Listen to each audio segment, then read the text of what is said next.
नाटकाचं प्रेम हे नेहमीच पहिलं असतं आणि स्मिता तांबे जेव्हा स्टेजवर येते तेव्हा साहजिक आहे तिलाही हेच विचारावसं वाटतं की तुझंही नाटक हेच पहिलं प्रेम आहे का? हो, डेफिनेटली पहिलं प्रेम आहे. कारण कामाला सुरुवात ही नाटकापासून केली होती आणि आज काय म्हणू रियाज पूर्वी करत होतो खूप साऱ्या नाटकांमधनं, वेगवेगळ्या धाटणीच्या नाटकांमधनं. मग ते हिस्टॉरिकल असो, मग ते कंटेम्पररी असो, मग मेलोड्रामा असो, मग तो फार्स असो. ॲक्टर नानाविध प्रयत्न करत असतो. बट आत्ता असं झालं की ओघाओघाने सिनेमे इतके येत गेले आणि समहाव मी ते सगळं कुठेतरी विसर पडल्यासारखा झाला होता. हमीदाबाईच्या कोठीनंतर म्हणजे आज खूप गॅप गेला आणि त्याच्यानंतर नाटक करते आहे. त्यामुळे एक्साइटमेंट आहे, भीती आहे. कारण नाटक ॲक्टरला ना जमिनीवर आणतो. त्याच्या सगळ्या ॲक्टरच्या ज्या आतल्या सगळ्या परफॉर्म करण्याच्या किंवा त्याच्या आतला जो परफॉर्मर आहे ना, त्याला इम्प्रूव्ह पण करत असतो.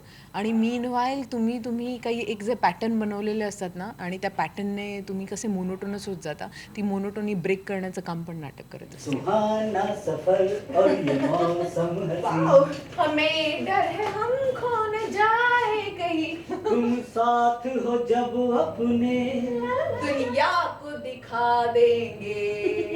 हम मौत को जीने के अंदाज सिखा दें. प्यार करने आहा, वाले वाह. कभी डरते नहीं, जो डरते हैं वो प्यार करते नहीं. और जाने कैसे कब कहाँ इकरार हो गया.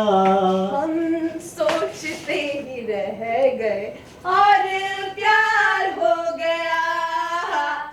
टैंग टाड़ा टैंग टाड़ा टैंग टाड़ा टैंग टाड़ा टैंग टाड़ा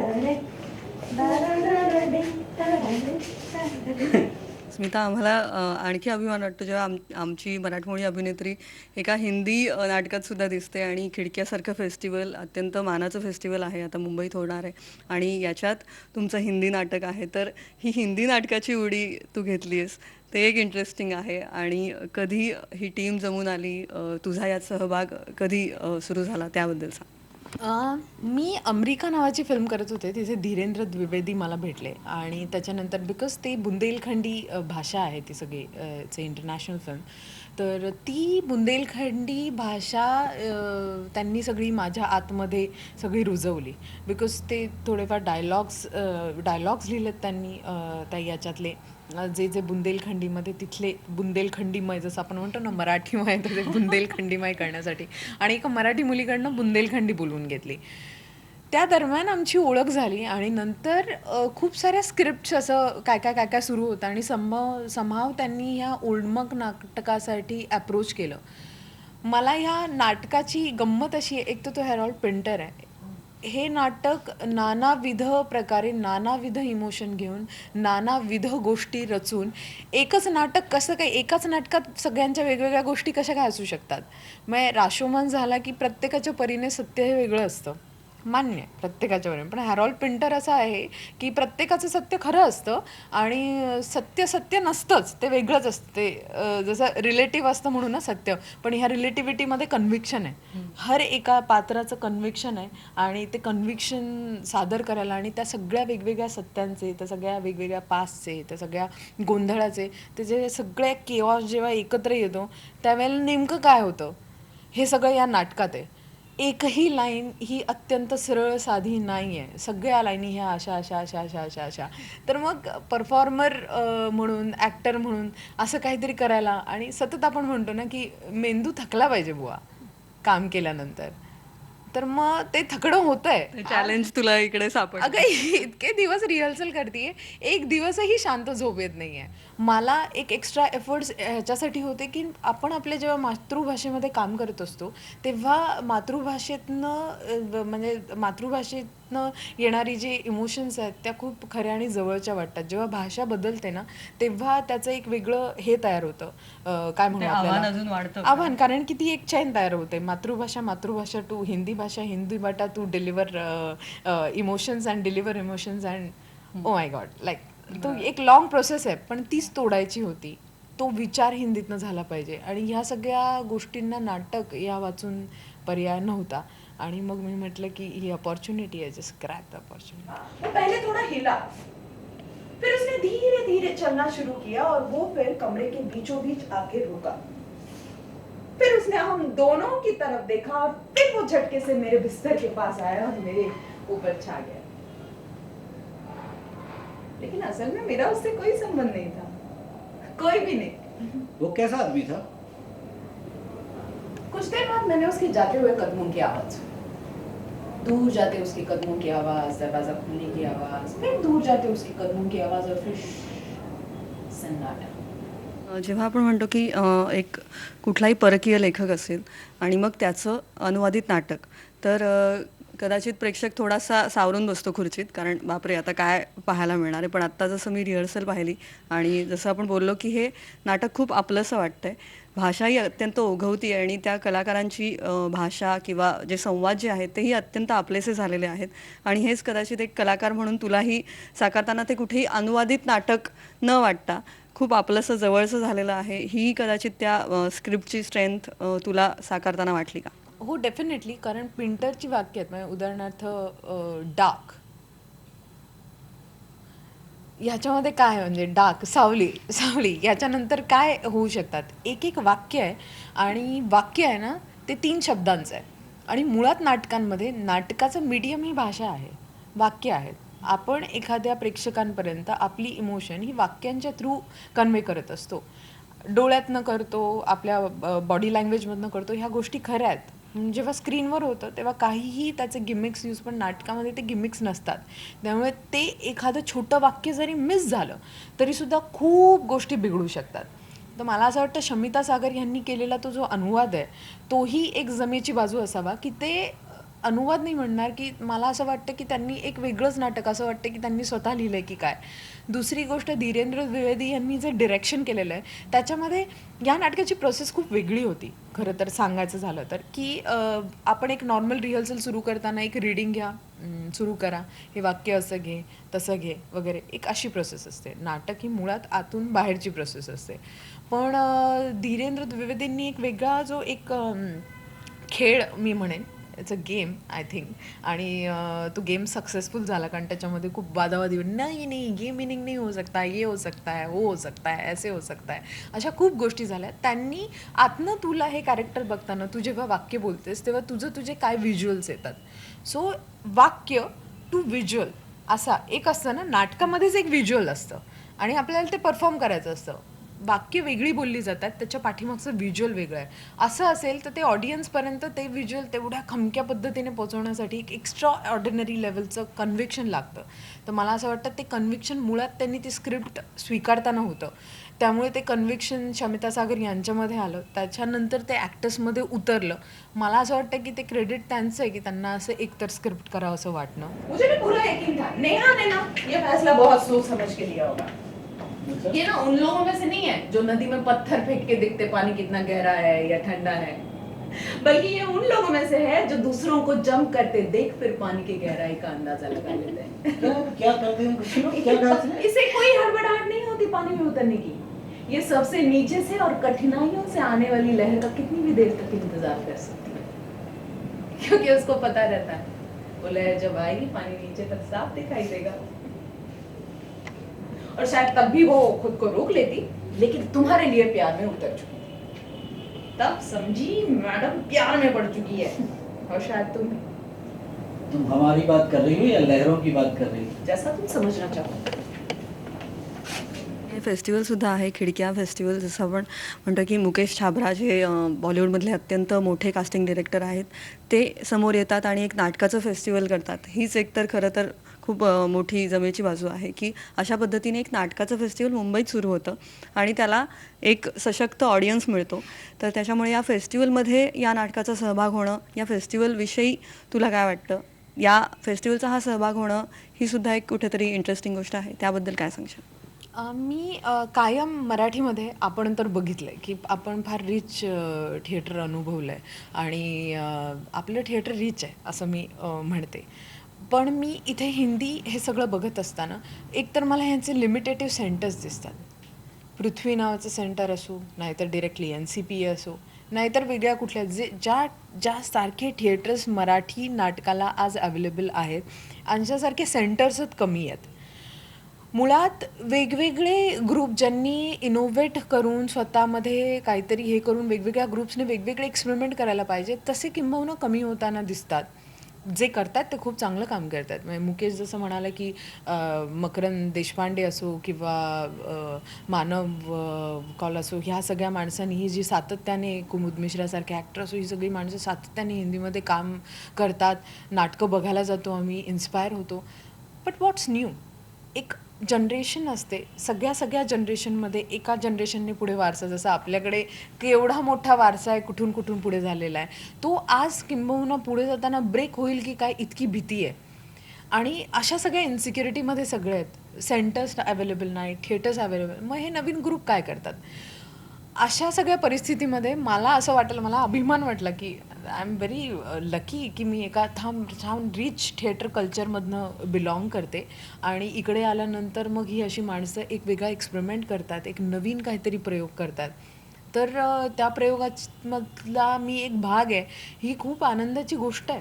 दिल्ली की सकरी गली में छुपे इमारतों के कैसे चक्कर लगाते थे. एक्चुअली समय के थपेड़ों से बची हर पुरानी चीज को हम जीना और महसूस करना चाहते थे. हमें सब पता होता था कहाँ कौन सी गैलरी सजने वाली है, भीमसेन जोशी कमानी में कब गाने वाले हैं, जशराज, निर्बल वर्मा, बिरजू महाराज, हमने सबकी कला को देखा, सुना और सराहा. कभी कभी पैसे नहीं रहते थे हमारे पास, कुछ कुछ देखने से छूट जाते थे, लेकिन हमारी कोशिश रहती थी हम ज्यादा से ज्यादा देख पाए.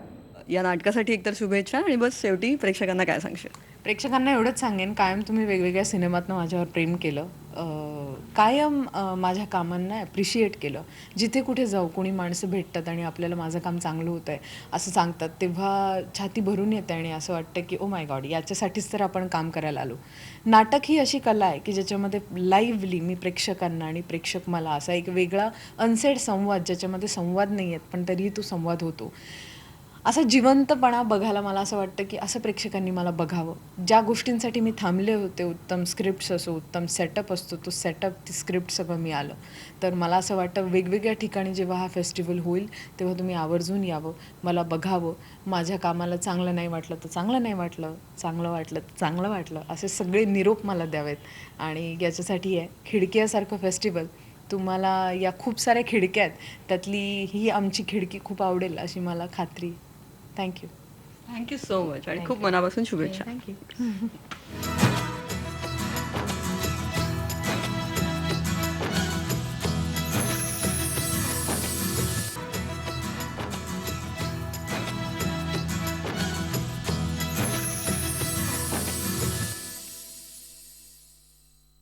खिडक्या फेस्टिवलमध्ये सादर होणाऱ्या ओल्ड मंक या हिंदी नाटकाची संपूर्ण टीम माझ्यासोबत आहे. आणि स्मिता, मी सूत्र तुझ्या हातात देते कारण तूच त्यांना इंट्रोड्यूस कर. Okay, wow, that's great. खूप चांगलं काम आलंय माझ्या हाती. आता हे सगळे अडकीत त्यात सापडलेले आहेत. मी प्रश्न मराठीत विचारणार आहे, यांनी मराठीत उत्तरं द्यायची आहेत. देना पडेगा टीना. माहिती नाही, मराठी मला माहिती नाही. अच्छा, टीनालचे हे काही अगाध शब्द आहेत. मुलगी शिकली, प्रगती झाली. मला माहिती नाही, तुला माहिती आहे का? अगं तू आलेली ना. थांबा थांबा थांबा थांबा. चालत्या चालत्या बसमधून चढू अगर उतरू नका, त्यांना जीवाला धोका आहे. 100 रुपये दंड होऊ शकते. अच्छा नहीं यार, मराठी में बिल्कुल नहीं, मतलब डांट पड़ेगी हमें. ये हमारी हिंदी की टीम है, हमारी ओल्ड मंक नाटक की टीम.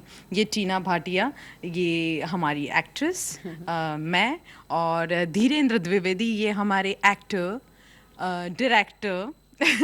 सो हाँ, बस ओके. सो क्या कहना चाहोगे? जैसे आज हम लोग रिहर्सल कर रहे थे, तो एक तो पहली बात हमारे आपके एक्ट्रेसेस के बारे में बोलो कि क्या आपको एक्सपीरियंस है and everything. We are selfish. Yes. और नाटक के प्रोसेस के बारे में. मुझे मज़ा आया नाटक करके. मैंने जब ये प्ले पहली बार पढ़ा था तो मैंने थोड़ा सा सोचा था कि ये इसमें एक्टर लूँगा मैच्योर, थोड़ा सा 40+ इस तरीके से.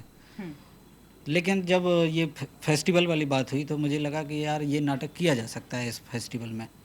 और लेकिन टाइम कम था हमारे लिए, तो टाइम कम था तो मैच्योर एक्टर्स के साथ उनकी अवेलेबिलिटी और ये सारी चीज़ों को मद्देनज़र रखते हुए मैंने कहा कि चलो हम करते हैं। और मैंने जब तुमसे मिला तो मुझे लगा कि इस नाटक में तुम तो फिट बैठती हो कहीं ना कहीं।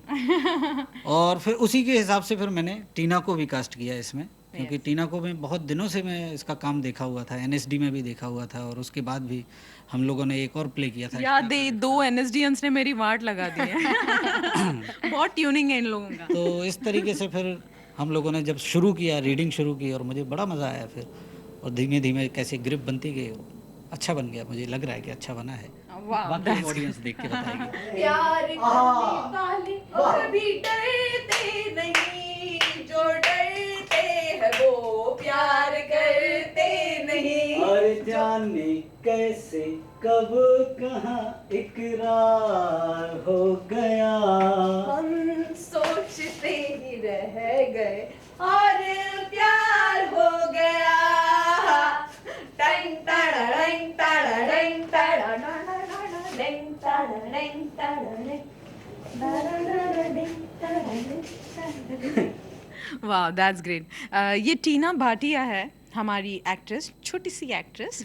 और टीना, क्या कहना चाहोगी तुम? जैसे तुम दोनों एनएसडी पास आउट हो, तो एक तो ऐसे बता दो कि एक महाराष्ट्रीयन लड़की जो मराठी ज़्यादा अच्छे से बोलती है, हिंदी का मुझे पता नहीं, ये एक्सपीरियंस, और इन जनरल ये नाटक का जैसे पिंटर की स्क्रिप्ट है, तो तुम्हें क्या लगता है जब परफॉर्म करती हो तो क्या दिक्कतें आई, क्या मज़ा आया, end what do you feel?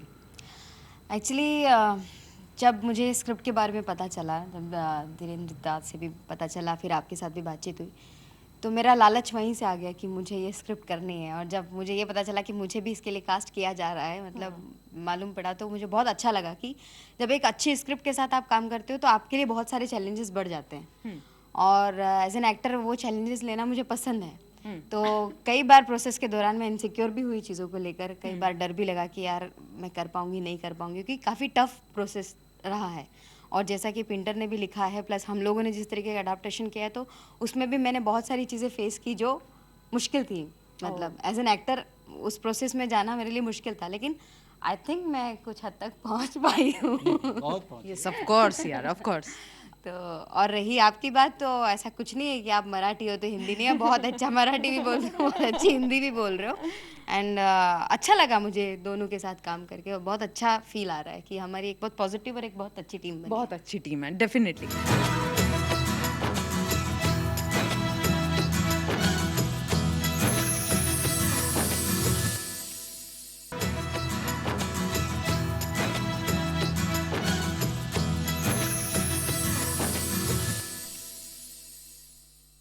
चीज़ है, पिंटर जैसा अगर राइटर है और उसके किसी क्रिएटिविटी के ऊपर कुछ परफॉर्म करना है या डिलीवर करना है, तो एक एक्सट्रीम लेवल की ट्यूनिंग बननी चाहिए। जैसे मुझे ऐसे लगता है कि टीना, या शी इज़ माई हार्ट, मुझे ऐसे लगता है कि या शी इज़ माई हार्ट। ऐसे आपके साथ देख के लगता है कि जो चीज़ें प्ले में है वो अभी आज पता नहीं क्यों उतर के आ रही है। जैसे हम इतने दिनों से रिहर्सल कर रहे हैं, तो वो सारी चीज़ें दिखाई दे रही है। एक्चुअली पिंटर का कोई भी प्ले आप उठाइए, पिंटर जो नाटक लिखता है, जहाँ से स्क्रिप्ट उसकी शुरू होती है, वो एक चंक होता है। अब आपकी मतलब जो भी कैरेक्टर्स हैं उसमें, उसकी लाइफ का एक चंक दिखाएगा वो। पूरी एक एपिसोड जिसे बोलें, एक एपिसोड दिखाया, लेकिन आपको उसी एक एपिसोड में उन कैरेक्टर्स की पूरी जिंदगी उसमें ढालना होती है। करेक्ट। ये सबसे बड़ी चीज़ है। और जब ये कनेक्शन बनता है कैरेक्टर्स के बीच में, तो आपको वो चंक करने के बाद ऐसा महसूस होता है कि आपने एक ज़िंदगी जी है। अब जैसे ओल्ड टाइम्स की ये ओल्ड टाइम्स प्ले जो हम ओल्ड मंक के नाम से कर रहे हैं, इसकी खास बात क्या है? ये एक रात की कहानी है, जिसमें एक 10 साल बाद एक फ्रेंड मिलने आ रही है एक हस्बैंड वाइफ से, जो इसकी दोस्त है, वाइफ की दोस्त है। तो आर यू श्योर? यस, ये मिस्ट्री भी है। तो अब 10 साल बाद वो मिलने आ रही है, तो 10 साल पहले क्या घटा है? 10 साल तक कोई कनेक्शन नहीं है इन लोगों के साथ। वो 10 साल बाद आई है, लेकिन आप जब ये प्ले करेंगे तो आपको वो 10 साल जीने पड़ेंगे। आपको इवन 10 साल, उस 10 साल के पहले की लाइफ भी जीनी पड़ेगी। Thank you so much Dhiru ji, क्योंकि आपने इस प्ले के काबिल मुझे समझा and you give me very beautiful co-actress like Cheena. और ये हमारी सारी टीम है जो अभी सज्ज है, ये आपको हिंदी गलत लगेगी लेकिन सज्ज मराठी वर्ड आहे, तर ही आमची सगळी टीम आहे ससज्ज झालेली आहे 15 तारखेला साठे कॉलेजमध्ये होणाऱ्या ओल्ड मंक नावाच्या प्लेसाठी खिडकिया नावाचं फेस्टिवल आहे, त्यातली आमची खिडकी 15 तारखेला उघडणार आहे. प्लीज बघायला विसरू नका. Please Old Monk, Old Monk, Old Monk, Old Monk, Old Monk, Old Monk, Old monk. या Old Monk, okay, not Old Monk, Old Monk, no Old Monk, Old Monk. Old Monk. Okay, you got it. काय आहे ते तुम्हाला कळलेलं ना. हे असं सगळं आमच्या रिहर्सल मध्ये होत असतं, तर प्लीज बघायला विसरू नका. After the play you can drink Old Monk. Dhiruji, okay fine, that's it. Okay fine, done.